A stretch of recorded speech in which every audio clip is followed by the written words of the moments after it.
Kalau kemudian misalkan saya mau bikin tapi IMAX gimana? Atau saya mau bikin black oil model gimana? Di sini Anda tinggal balik ke sini, pilih simulator, oh sorry, balik ke komposisi, pilih simulator, saya pilih black oil. Nah, untuk black oil itu kan tadi kita udah kenalan ada yang konvensional black oil, ada yang modified. Nah, di sini kita coba mau yang modified black oil, kita pilih yang gas water with condensate. Jadi sekarang dia bisa memodelkan pembentukan kondensat. Kemudian Anda juga harus isi saturation pressure-nya 186, kira-kira ini 4014,7. Kemudian pressure level. Untuk pressure level itu Anda mau pressure-nya dari range berapa sampai range berapa. Karena ingat black oil model itu sebenarnya Anda input tabel. Nah, tabel ini mau range berapa sampai berapa. Di sini saya bikin range baru. Misalkan ini ya, saya copy dari sisi yang tadi biar gampang.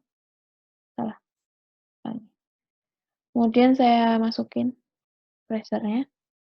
Kalau misalkan Anda mau ngasih pressure lebih, bisa tambahin aja, let's say beberapa titik tambahan gitu ya, 500, 800, dan let's say 500.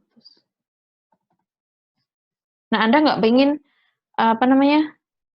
reservoir pressure, atau pressure di reservoir ketika Anda simulasi itu lebih rendah daripada range-nya. Jadi nggak boleh, kalau bisa jangan lebih tinggi ataupun lebih rendah. Karena kalau di luar range, berarti mereka harus ekstrapolasi. Kalau di dalam range, mereka bisa interpolasi. Oke, kemudian untuk water salinity, water properties-nya, ini let's just put any numbers. Saya purely ngasal di sini.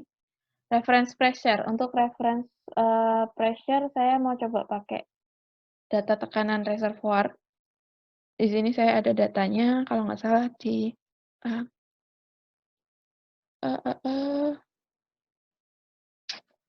mana? 5713. Oke, 5713 di sini saya ambil. Kemudian dia bakal ngasih tahu mana yang belum siap, mana yang udah siap gitu ya. Di sini dia bilang kalau compressibility-nya harus diisi untuk air. Oke, saya isi 0,01. Density airnya ya saya isi 62,4. Oke ya. Use line. Oke. Formation volume factor, reference pressure. Oh, BW-nya belum saya masukin ya. Ini BW-nya saya 1. Oke. Nah, kalau gini berarti dia udah siap run. Coba kita run. Nah, save. Oke. Nanti di sini kalian akan di simulation graph kalian akan nongol ini black oil model. Black oil modelnya ini pretty much sebenarnya adalah RS versus pressure, VO versus pressure. Karena kan sebenarnya yang dibaca oleh simulator itu berapa RS-nya, berapa VO-nya gitu ya. Bu, berarti yang selama ini kita pelajarin penurunan persamaan diffusivity-nya ini pakai model fluidanya black oil. Yes. Selama ini kita belajarnya fokusnya ke black oil. Oke. Oke, ini kita dapetin kurvanya. Nanti jadinya apa? Kalau saya lihat, saya bakal punya yang namanya EMX file di sini.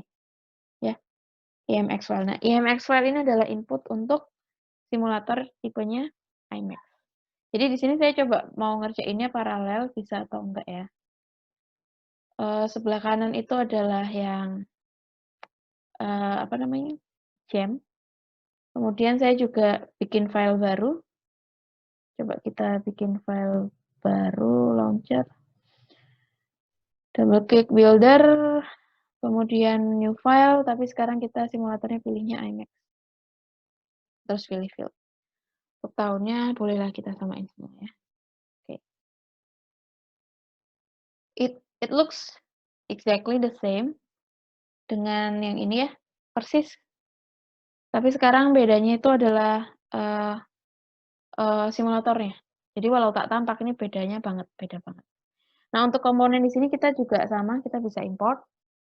Nah, sekarang karena saya pakai model IMAX yang di kiri, dia akan butuh filenya itu EMX file. Di sini kalau saya klik EMX files-nya, saya open. Iya, say yes for now. Oke, di sini dia nggak langsung centang, dia minta, PVT countable. What is this? Kalian sebenarnya bisa ngecek maunya apa dengan klik kanan validate. Di sini dia bakal ngasih tahu.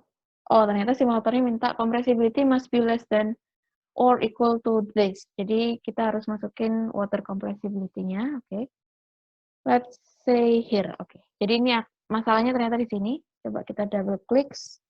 Di sini dia minta compressibility airnya. Saya masukin let's say incompressible. Jadi 1 kali 10 pangkat minus berapa sih? 5 gitu. Kita coba. Oke. Sebenarnya di sini ada tanda seru atau warning gitu ya. Dia bilang kalau has failed compressibility check. Kita nggak bakal ngomongin itu sekarang. So, sebenarnya kalian kalaupun ada warning itu bakal tetap bisa di-run. Oke. Nah, untuk reservoir modelnya di sini, reservoir modelnya itu kita akan coba bikin yang paling simple. Saya akan bikin grid-nya Cartesian, kemudian ukurannya 11 kali 11 kali 10. Ini sebenarnya terserah kalian. Yang pasti harus sama antara kanan dan kiri. Oke, ini saya kasih contoh tunjukin, nggak harus file saya Anda pakai, ini terserah Anda. Kemudian ukuran gridnya berapa, saya seragamkan semuanya, let's say 200 feet, gitu ya. Di in J direction juga saya anggap sama, 200 feet juga. Oke, nah di sini saya sudah punya grid. Kalau gitu saya tinggal isi properties grid-nya. Nah, di sini kalau Anda lihat banyak banget yang harus saya isi. Tapi coba fokus dulu sama rock properties-nya yaitu permeability and porosity. Ini permeability-nya, permeability saya isi 200. J juga, untuk K-nya saya bikin 10. Kemudian untuk porosity, ini, saya isi 0,2.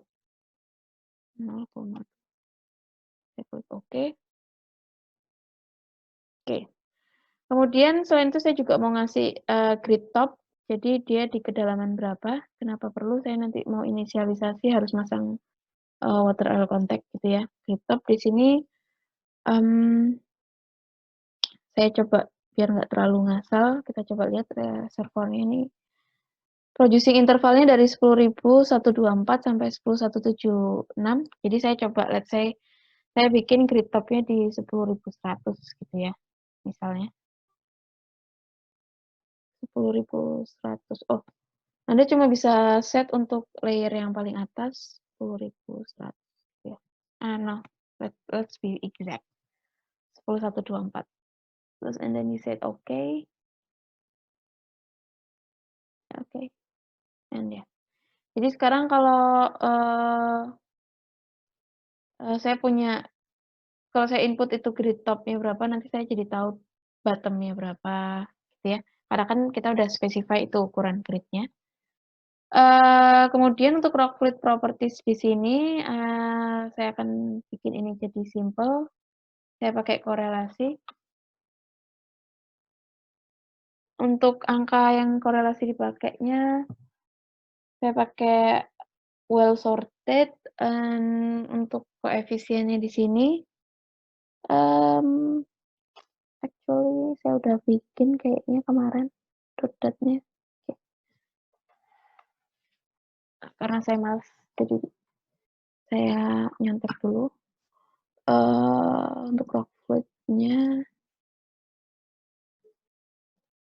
ini dia, saya udah punya konstantanya, nanti saya kasih, tapi ini bukan topik kita, nanti kita akan belajar sendiri untuk kalau ngubah-ngubah relative permeability itu hasilnya seperti apa gitu ya.